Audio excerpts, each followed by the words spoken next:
ভারতীয়রা খুব বাহাদুরি নেওয়ার সুযোগ পায়, বলে যে 16ই ডিসেম্বর তো পাকিস্তান আর্মি আমাদের কাছে আত্মসমর্পণ করেছে। কারণ ইস্ট কমান্ডে যুদ্ধ করার জন্য যেটা তৈরি করা হয়েছিল সেটা ছিল যৌথ বাহিনী। তাই যুদ্ধ যখন করেছিল তখন কি শুধু ভারত আর্মি করেছিল, না যৌথ বাহিনী করেছিল? হয় তুমি যৌথ বাহিনীর পক্ষ হয়ে সাইন করেছো এখানে তার রিপ্রেজেন্টেটিভ হয়ে, আর তা না হলে তুমি ভ্রষ্টাচার করেছো, তুমি মিথ্যাবাদী, তুমি একজন মিথ্যুক। 16ই ডিসেম্বর পাকিস্তানিদের আত্মসমর্পণের, সেনাবাহিনীর আত্মসমর্পণের দিনের একটি প্রশ্ন এখন আমরা ইউটিউব ফেসবুকে দেখি আর কি। জেনারেল ওসমানী সাহেব তিনি উপস্থিত ছিলেন না।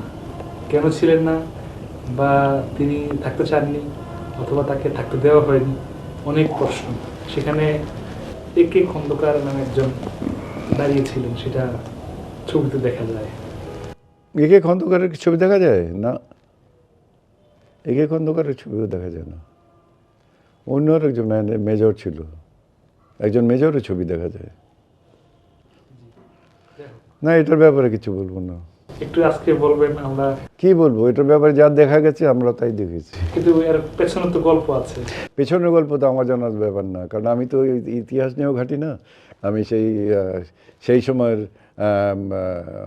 ব্যাপারটা নিয়েও ঘাঁটি না।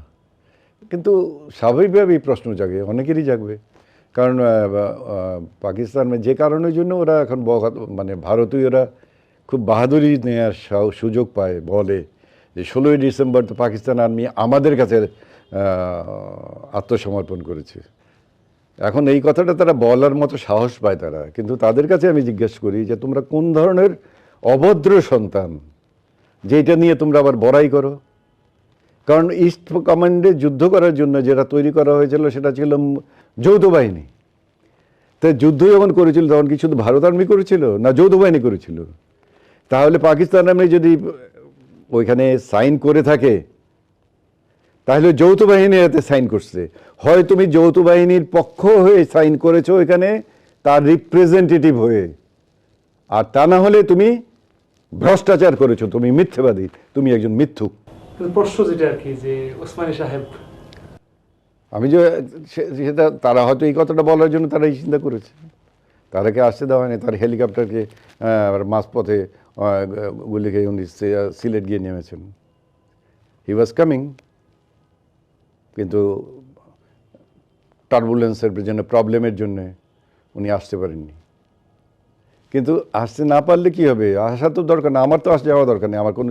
আমার অর্গানাইজেশন ফাংশন করবে 25 তারিখ, এই বিজয় দিবস অনুষ্ঠান করবে, পিঠা উৎসব করব। কারণ দেখলাম সারা বাংলাদেশ এবার যেমন বিজয় উৎসব করলাম, এই বিজয় উৎসব দেখার জন্যে, বিজয়ের মাস দেখার জন্যে আমরা প্রস্তুত ছিলাম না।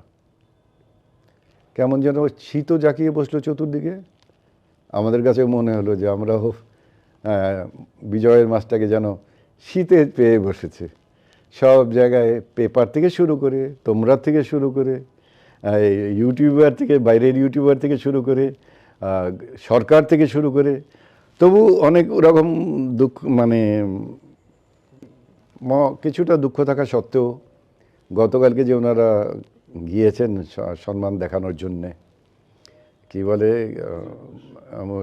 মুক্তিযুদ্ধ বুদ্ধিজীবী অবস্থানে, তখন অন্তরকে একটু শান্তি পেয়েছি। তারপরেও কালকের ব্যাপারে এখন পর্যন্ত তো তেমন কোনো বিরাট কোনো স্লোগান তো আমরা পাইনি। আর আগে পর্যন্ত তো আমরা আগে না, স্বাধীনতা পাওয়ার পরই আমরা দেখতাম প্রত্যেক গাড়ির মধ্যে, প্রত্যেক রিক্সার মাথার মধ্যে একটা ন্যাশনাল ফ্ল্যাগ পথ করে উঠছে। তো ওরা তো তারা অতটা বোঝে না, ও তো সবাই মিলে করে যখন, তখন ওরা তাই করে। তো আমরা এবার মনে হয় না যে শীত আমাদের পেয়ে বসেছে, স্বাধীনতাটাকেও স্বাধীনতার বিজয়টাকেও আমাদের শীত একটু পেয়ে বসেছে। আসলে শীতটা একটু বেশিই পড়ছে মনে হয়।